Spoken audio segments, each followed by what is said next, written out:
Doucement, on est quand même en Erev retard de... Tov, bonsoir à tous et à toutes. Il est 21h31 et vous êtes en direct avec Johan depuis Jérusalem, Ronia Krish depuis Hebron, vous qui êtes dispatchés parmi les quatre coins de la terre.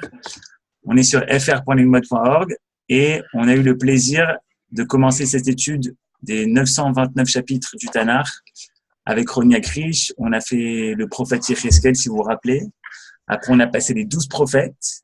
On a étudié une grande partie des Télim, du roi David. Et ce soir, on passe au fils du roi David, au roi Salomon, pour nous parler de Michelet. Voilà. Et comme on dit, voilà, il y a eu ces fêtes où on n'a peut-être pas eu le temps d'étudier, etc.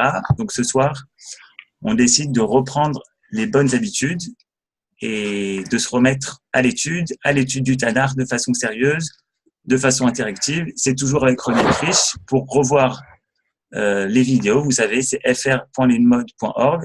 C'est là-bas qu'on peut voir les vidéos. Voilà, Ronnie, à toi, bonne soirée, bonne étude à nous tous.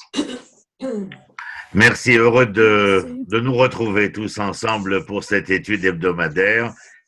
Et comme l'a dit Johan, on entame un chapitre en route ce programme international d'études bibliques du Tanakh et nous rejoignons cette semaine les chapitres 19, 20, 21, 22, 23. Je vous entretiendrai dans notre étude du chapitre 19. Mais tout d'abord, une petite introduction. Vous savez que Shlomo est l'auteur du Cantique des Cantiques, des proverbes que nous allons étudier et de l'Ecclésiaste. D'ailleurs, les proverbes commencent par justement ce propos de Michelet, les Shlomo, c'est-à-dire les proverbes de Salomon.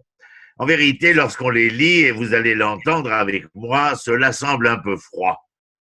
Cette anthologie de paraboles qui sont parfois très courtes, ou bien quelquefois beaucoup plus longues, plus étendues, ne sont pas dépourvues de la couleur locale. En tout cas, il est clair que nous entendons et entendrons derrière les mots, derrière le phrasé, un tant soit peu de l'époque à laquelle ces propos ont été énoncés et transcrits. Mais la place occupée dans le Shir HaShirim, dans le Cantique des Cantiques, par la nature de la terre d'Israël et la population qui, bien sûr, à cette époque était une population agricole, il revient aux cités bien policées et administrées et à la population urbaine et commerçante. Donc vous voyez que nous parlerons dans ces passages du Michelet, eh bien, pas seulement de ce qui avait été déjà entendu, sous-entendu dans le Cantique des Cantiques, mais aussi nous aborderons, au-delà de ce monde agricole, Eretz israélien, eh bien, ce côté de la cité, de l'administration de cette population qui est non seulement, comme je l'ai dit, urbaine, mais aussi commerçante. Et ce coup d'œil que nous jetterons dans la société moderne du siècle du roi Salomon, eh bien, quoique moins lyrique, bien sûr, que le tableau certainement plus patriarcal fourni par le Shir HaShirim, ce cantique des cantiques, si langoureux, si plein de passion et d'émotion, eh bien, les proverbes n'en restent pas moins, vous le verrez, pittoresques et surtout instructifs. La leçon biblique du livre qui nous concerne pourrait bien sûr consister justement à nous permettre de dire la confiance accordée par l'Éternel à ces activités nouvelles qui ne sont plus donc agricoles, comme je le disais précédemment, seulement, mais aussi d'ordre économique, que la Torah n'avait pas spécifiquement précisé et qui, en se pliant à une morale de vertu, d'équilibre, une sorte de voie moyenne que les maximes abstraites illustrent abondamment ici, eh bien, peuvent s'insérer elles aussi à côté des vieilles activités dont il était question dans le Shir HaShirim, activités agricoles, pastorales que nous connaissons. Mais les proverbes, encore une fois, si je peux dire mais ici, sont surtout remarquables par l'éloge lyrique que la sagesse fait d'elle-même.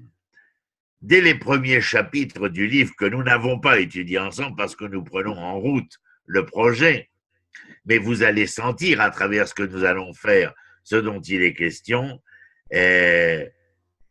tout est célébré comme une volonté de faire paraître l'homme comme le participant, le collaborateur de l'œuvre divine, de l'œuvre de la création. Elle fait le bonheur de ceux qui s'attachent à elle et qui l'aiment, comme il dira dans ce chapitre 8 au verset 21, si vous voulez plus tard aller voir, les amants de la sagesse. Voilà une expression biblique à laquelle répond heureusement le terme grec de philosophe. Les proverbes sont certainement l'ouvrage biblique, dirais-je, dans lequel les ponts sont le plus solidement jetés entre la révélation prophétique et la sagesse universelle.